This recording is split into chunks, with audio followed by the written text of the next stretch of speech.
All right, let's peel back the curtain on global shipping, shall we? We're going to talk about that wild journey your international packages take before they actually land on your doorstep. You know how it is. You click buy, you watch the little tracking bar move across the world, and then one day, poof, it's there. It really does feel like magic. But, as you can probably guess, behind the scenes there is a super structured, totally official process that every single one of those items has to go through. And it's a lot like traveling yourself. Just like you need a passport to cross a border, your package needs one too. This passport is basically a collection of official documents that tells the government everything it needs to know about what's inside that box. And here is its official, very formal name, the Goods Declaration for Consumption. Now, this is so much more than just a shipping label. Think of it as the literal key that unlocks the door to the country. Without this thing filed correctly, your stuff is just stuck. So yeah, this document, it's everything. Okay, so not all shipments are treated the same. When a package arrives, it gets funneled into one of two main lanes. It's kind of like being at the airport, you know? You've got the nothing to declare line and the goods to declare line. But this is for cargo. So what's the deciding factor? It all comes down to this number right here, 50,000 Philippine pesos. This is the magic number, the threshold that decides which of those two lanes your shipment is going into. And believe me, it determines just how complicated its journey is about to get. And this breaks it down perfectly. Over on the left, you've got formal entry. That's for the big stuff, commercial shipments valued at 50,000 pesos or more. It's the whole shebang, a much more detailed process. Then on the right, you've got informal entry. That's for your personal items or smaller commercial shipments that fall under that 50,000 peso mark. It's a way simpler, much faster path. So, to really get a feel for how this all works, we're going to follow a big commercial shipment of sneakers. And we're going to send it down the more complicated, more rigorous path, the formal entry process. All right, so this whole formal journey can really be broken down into 4 main stages. You can think of these as the major checkpoints that every single formal shipment has to clear. First up is lodgement. That's just a fancy word for officially submitting the declaration. Then comes assessment. This is where customs officers really dig into the paperwork and calculate all the taxes you owe. After that, you get clearance. That's the official green light.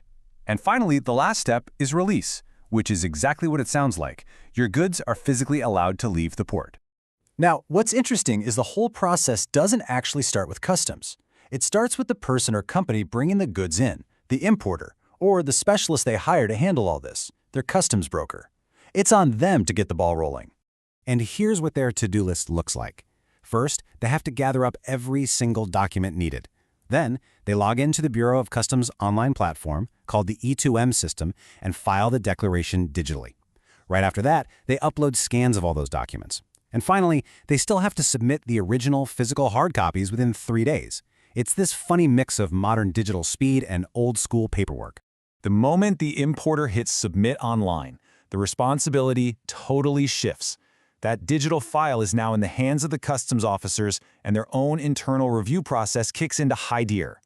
And what's really cool here is how specialized these roles are. First, an evaluator just does a quick pass to make sure everything's there. Then, an examiner and an appraiser really dig into the details to make sure the value, the item classification, and the taxes are all correct. Once they give the okay, an officer triggers the assessment in the system, which officially flags the shipment as ready to be released. So we've been talking a lot about these documents, but what's actually in this so-called passport for your goods? Let's take a look at the Essential Document Toolkit. It actually breaks down pretty logically when you see it like this. You've got your commercial invoice. That says what the goods are worth. You need the bill of lading or airway bill. That's your contract with the shipping company. You need a packing list that details exactly what's in the boxes. And this one's huge. If you're importing anything that's regulated, like food, medicine, or electronics, you absolutely need specific import permits and clearances. Okay, but let's be real. In the world of global logistics, things don't always go perfectly. Delays happen. So what happens if a key document is missing when the ship pulls into port? Well, there's a kind of side quest for that. I mean, this is a massive worry for any importer, right?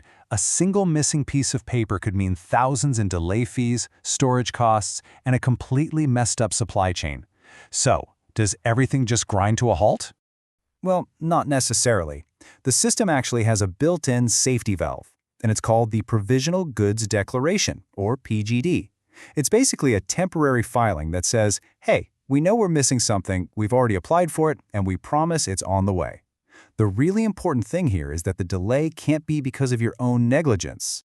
And the process for this is pretty straightforward. You file the PGD, then, to prove you're going to follow through, you have to post a security, like a cash deposit, to cover the estimated taxes. If Customs approves it, they grant a tentative release. Your goods are free to go. You just have a deadline to submit that final missing document. So, our shipment of sneakers has made it through inspection. All the taxes are paid, and it has the official clearance. The whole bureaucratic journey is pretty much over. Now it's all about the final, physical journey out of the port. But hold on. Getting customs clearance isn't quite the finish line. There are still a few last logistical hurdles. You've got to pay the port operator for handling the cargo. Those are called arrestray and wharfage fees. Then you have to book a specific time slot to pick up your container. Get a final gate pass signed by the port official, the wharfender, and only then can your truck finally pull up and grab your stuff. I know, it might seem like an absolute mountain of paperwork and steps, but there is a really good reason for all of it. This entire meticulous process is designed to make sure trade is fair, to protect us from unsafe or illegal goods, and of course, to collect the taxes the country is owed, revenue that pays for all sorts of public services. So, the next time you get a package from overseas, you'll know the incredible story behind it. It's a journey that starts as nothing more than a digital file, navigates this whole complex system of checks and balances, and finally ends up as a real, physical product in your hands. And all this leaves us with one last big question to think about. We're living in an age of AI, of automation, of instant everything. As the speed of global trade just keeps getting faster and faster, how are these very deliberate, very essential, and very human checks going to have to change and evolve to keep up without compromising on safety and fairness? Now that is the challenge for the future.